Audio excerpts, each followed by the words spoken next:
Hey guys, welcome to another movie review. Today I'm going to be talking about the new Wes Anderson film, The Grand Budapest Hotel.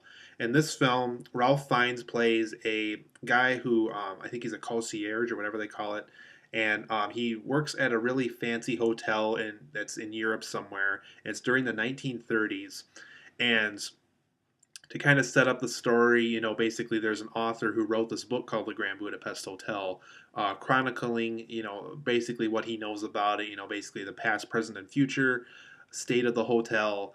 And this basically lends into another uh, narrative where basically um, Jude Law basically is the younger version of this author, who basically went to this hotel. We kind of see kind of how the book got formed and got made, and he basically talks with a guy who was once the lobby boy, who we will see throughout the film. His name is Zero.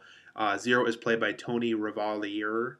If I apologize if that name is pronounced horribly, but he is a new actor in town, so I guess we'll get used to his name eventually. And F. Murray Abraham, I believe, plays his older self in this. And so basically, the Jude Law character, who's basically plays the younger version of this author, and the older version is played by Tom Wilkinson.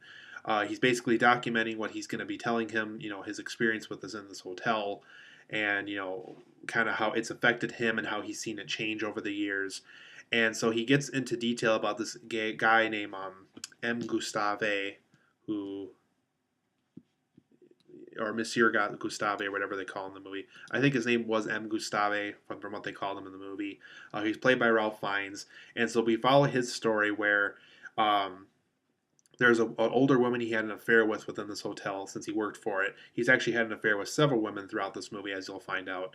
And basically, she gets killed off very early on in the film, and she's played by Tilda Swinton. And she has a painting with a boy holding an apple. I think it's called Boy with Apple, even too. It's a painting, and it basically, because of her death and because of her will, she wants this to go to the Ralph Fiennes character, since they had this affair and they were close and everything. And Adrian Brody isn't happy about this. He plays the son of this woman, and he's not happy about giving this painting away to the Ralph Fiennes character. And shortly after this, basically the whole Tilda Swinton old woman thing almost gets framed as murder, and people think M. Gustave, played by Ralph Fiennes once again, is the person responsible for the murder. And so, after all this research went in, and they actually think that maybe he does have a bigger connection to this her death than they originally thought. And so basically, this puts M. Gustave in prison, and his lobby boy, who's now really close to him at this point in the story, basically does everything he can to make sure that this guy breaks out of the prison and that they can prove his innocence, and to make sure that whoever did actually kill this older woman will basically be found and actually get the right charges and everything like that. So that way, he doesn't have all these charges on him. He doesn't have to live in prison the rest of his life. And so he can finally prove to everybody that he really didn't do this, that this is all a setup, and that he's purely innocent from all this. So Grand Budapest Hotel, you guys, I liked the film. I think it is a good Wes Anderson film. I think it is far from his worst, but I also think it's far from his best.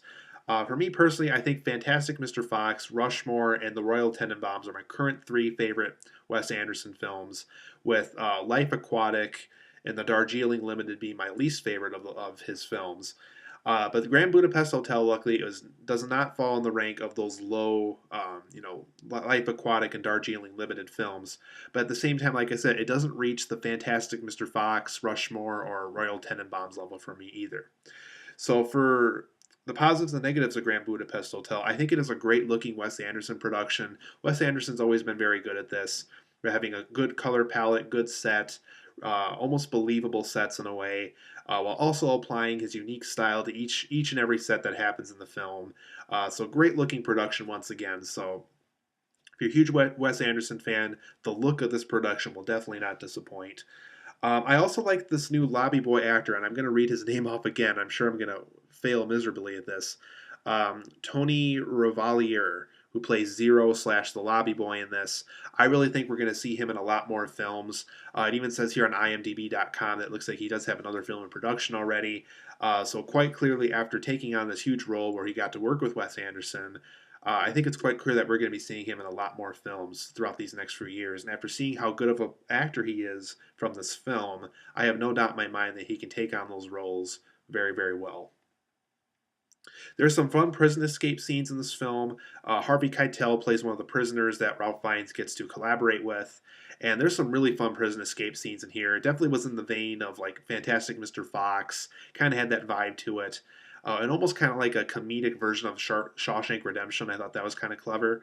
So, just some really fun prison escape scenes that happen in this film. So, if you're looking for that kind of fun and quirky Wes Anderson escape series of scenes, Grand Budapest Hotel definitely has those moments, so you'll definitely like those if you like his work. There's some occasional funny scenes in here, just some scenes where you definitely either laugh out loud or you're laughing to yourself. Once again, typical Wes Anderson film where he does have some very unique sense of humor added into the storyline, so that factor of this whole thing will not disappoint. I also like how this film is in the spirit of other Wes Anderson films, like Fantastic Mr. Fox, like Royal Tenenbaums, like Rushmore, and like even his one of his more recent films, Moonrise Kingdom. It's definitely in the spirit of all those films. So if you like all those Wes Anderson films, you should have a pretty good time as far as spirit goes with this film. I like Harvey Keitel's reinvented monologue, where it kind of reminded me like of a reinvented Pulp Fiction. And I almost wish that because when I was watching the end credits of this film, there was a character named Wolf in this film, and I really wish Harvey Keitel and that other actor could have switched names because Harvey Keitel played a character named Wolf in Pulp Fiction. And the reason why I bring that up is one of the monologues in this film almost felt like a reinvented monologue he had from Pulp Fiction, where he's talking about the corpse in John Travolta and Samuel Jackson's car. He had a monologue in this film that was very similar to that, and even this character that he acted as in the film almost had the character of the wolf from Pulp Fiction. So I liked his reinvented monologue because it was kind of in the vein of Pulp Fiction, but at the same time, it worked for a Wes Anderson film, such as The Grand Budapest Hotel. For the negatives of this film, I think the narrative of this film is a little messy and confusing. There's several different narrators of this film, and it almost gets confusing after a while because you really don't know who wants to tell the story. And I think that was maybe something at the beginning that maybe Wes Anderson should have decided on is Jude Law going to be telling the story? Is Ralph Fiennes going to be telling the story? Is the lobby boy going to be telling the story? Is the older lobby boy going to be telling the story? Is the older author going to be telling the story? Because the film just switches narrators so many times, and though I get that this is trying to be a first person told story, I really almost wish that they could have just decided on one person telling the whole story, set it up right away, or better yet, tell the actual story, and then maybe near the end, maybe that's the Grand Budapest Hotel book that gets formed, or something along that line. Like I said, the narrative of this film is a little messy and confusing, and I wish Wes Anderson could have planned this out a little bit better going into this movie. There are some underdeveloped supporting characters in this.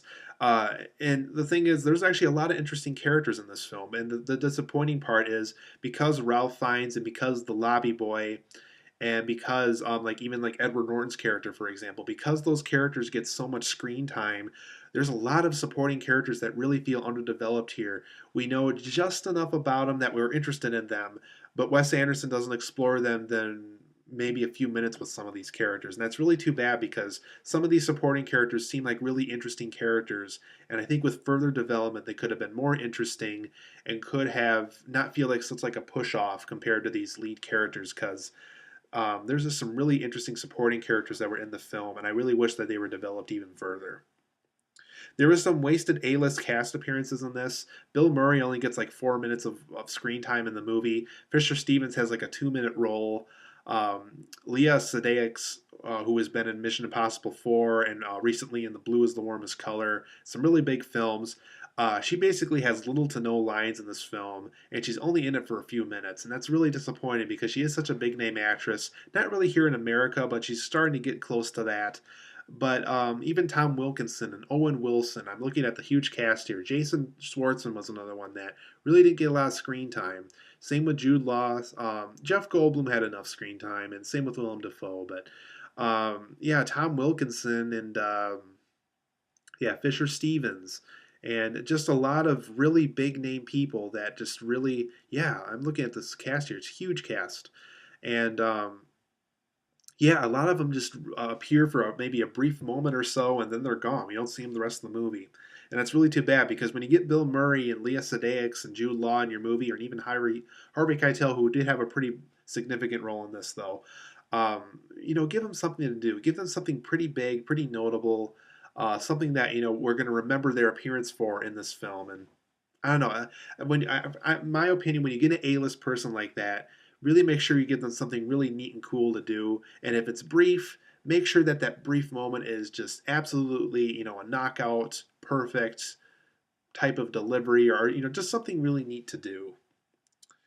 And overall, I do think this film is a little slow moving. It definitely takes a long time to make its point with certain things. So if the film could have had a better pacing in some way, I think the film would have been better overall.